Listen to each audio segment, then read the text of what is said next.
अस्सलाम वालेकुम। आप देख रहे हैं पीए न्यूज एचडी और मैं हूं आपके होस्ट सादिया बतूल।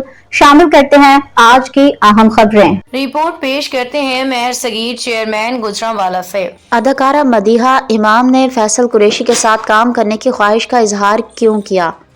कराची। मारूफ अदाकारा मदीहा इमाम ने इंकशाफ किया है कि अगर उन्हें ज़िंदगी भर किसी एक अदाकार के साथ काम करने का मौका मिले तो वो फैसल कुरैशी के साथ काम करना पसंद करेंगी।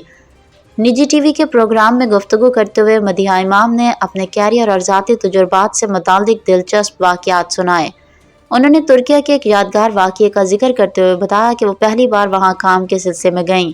हलाल खानों के हवाले से खदशात के बायस ज़्यादा वक्त होटल में गुजारा, ताहम वालिदा के इसरार पर वापसी से एक दिन कबल घूमने निकलीं। अदाकारा का कहना था कि उन्होंने एक ठेले से फ्रूट चाट खरीदी और जब तुर्किश करेंसी में अदायगी की तो फ्रूट फरोश गुस्से में आ गया और सिक्योरिटी गार्ड को बुला लिया।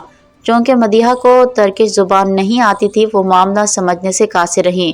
बादशाह मालूम हुआ कि उनके पास मौजूदा करेंसी जाली थी जो वो पाकिस्तान से तब्दील करवा कर ले गई थीं। इस मौका पर उनके वैगन ड्राइवर ने सूरत हाल संभाली और अदायगी की। न्यूज स्टूडियो से अब तक के लिए इतना ही। मजीद खबरों और अपडेट्स के लिए देखते रहिए पीए न्यूज एचडी।